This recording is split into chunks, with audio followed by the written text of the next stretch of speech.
Quels sont les différents professionnels de santé que vous allez rencontrer en maternité? Qui est qui fait quoi? Qui sert à quoi? Vous êtes perdu? Cette vidéo est faite pour vous.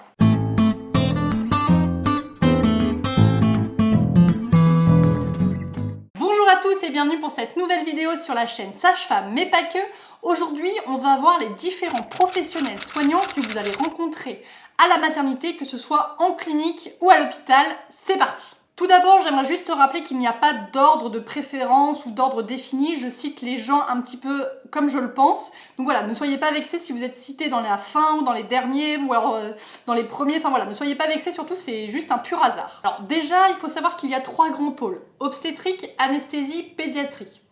Obstétrique, il y a tout ce qui est sage-femme évidemment. Je vais commencer par ma profession, hein, c'est un petit peu normal, voilà, c'est ma chaîne, hein, donc je fais un peu ce que je veux.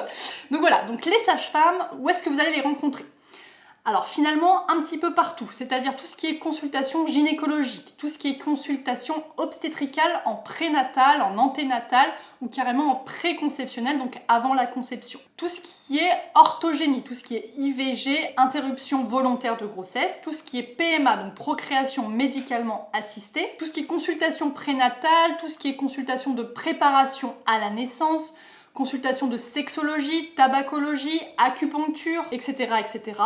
Vous allez également les rencontrer pendant votre grossesse en échographie, tout ce qui est urgence gynécologique et obstétricale, en grossesse pathologique si jamais vous êtes hospitalisé avant la naissance, le jour J de votre accouchement en salle de naissance ou en salle de pré-travail si jamais vous passez par la case pré-travail, à l'accouchement évidemment, ensuite en postpartum à la maternité, éventuellement avec le système du Prado pour le retour à la maison, et donc tout ce qui est suivi à la maison, ça peut être éventuellement des sages-femmes de l'hôpital qui se déplacent si parfois il y a des partenariats Prado. Voilà un petit peu les sages-femmes. Donc là je parle exclusivement des sages-femmes salariées, c'est-à-dire en clinique ou à l'hôpital, donc fonctionnaires ou salariés, mais pas du tout des sages-femmes de PMI ou des sages-femmes libérales.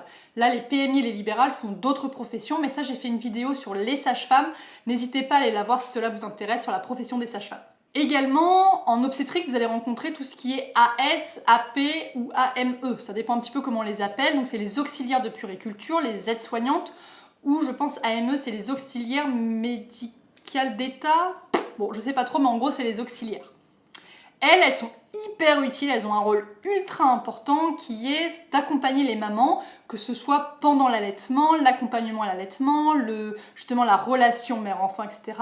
Et sont également une grande aide pour les sages-femmes ou pour les médecins lors de l'accouchement par exemple, lors d'hémorragie, lors de transfert d'une patiente, etc., etc. Bref, elles ont un rôle ultra important. Elles, vous les rencontrez un petit peu partout également, c'est-à-dire en orthogénie, en salle de naissance, en grossesse pathologique, aux urgences gynéco, je pense en PMA et évidemment en suite de couche en maternité où là c'est vraiment leur rôle fort. L'obstétricien, pour terminer un peu ce pôle obstétrique, donc l'interne d'obstétrique ou l'obstétricien, lui, il a évidemment un rôle également majeur puisqu'il est appelé soit pour chaque cas, parce que par exemple on est en clinique, soit pour chaque pathologie si vous êtes à l'hôpital. Donc s'il n'y a pas de pathologie, vous verrez exclusivement des sages-femmes. Par contre, à toute pathologie, la sage-femme appellera le médecin. Que ce soit à l'accouchement, donc en salle de naissance, aux urgences gynéco, en grossesse à risque, parfois en maternité s'il y a quelque chose qui sort de la normale, en consultation s'il y a quelque chose, en échographie, etc., etc. Bref, le médecin, clairement, soit vous le voyez parce qu'il y a quelque chose qui ne va pas, soit en tout cas vous ne le voyez pas, mais il existe, il n'est jamais très loin. Deuxièmement, il y a le pôle anesthésie, donc tout ce qui est anesthésiste, et IAD, infirmier anesthésiste diplômé d'État. Voilà, donc ça c'est les deux grands pôles.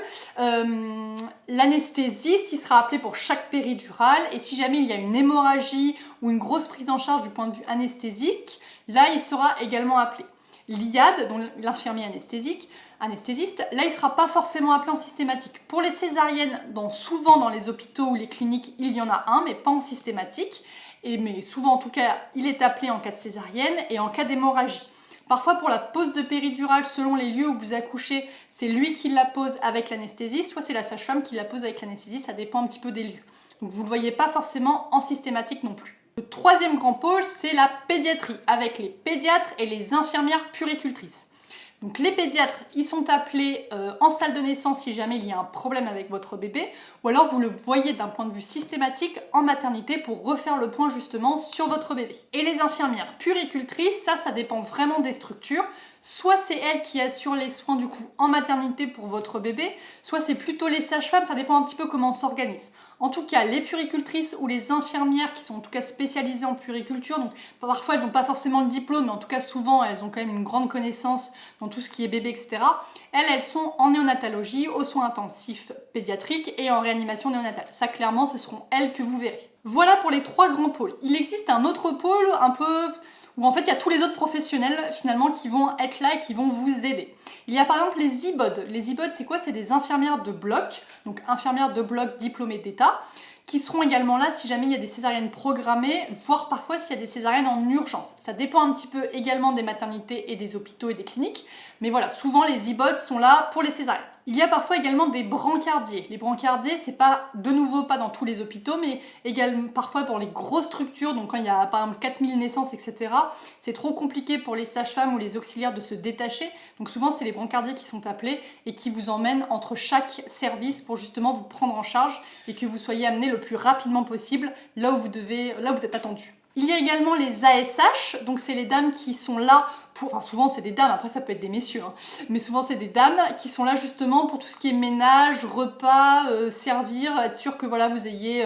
je sais pas, du papier toilette, enfin voilà, qui sont très très utiles également. Il y a également dans certaines structures les conseillères en lactation pour justement vous accompagner au mieux en cas d'allaitement maternel.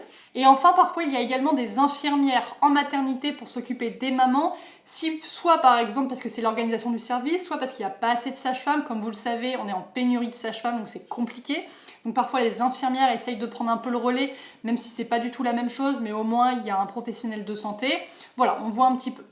Et pour finir, même si vous les voyez normalement pas, il y a tout ce qui est encadrement, que ce soit des équipes en général, des sages-femmes, des auxiliaires, des brancardiers, etc., etc.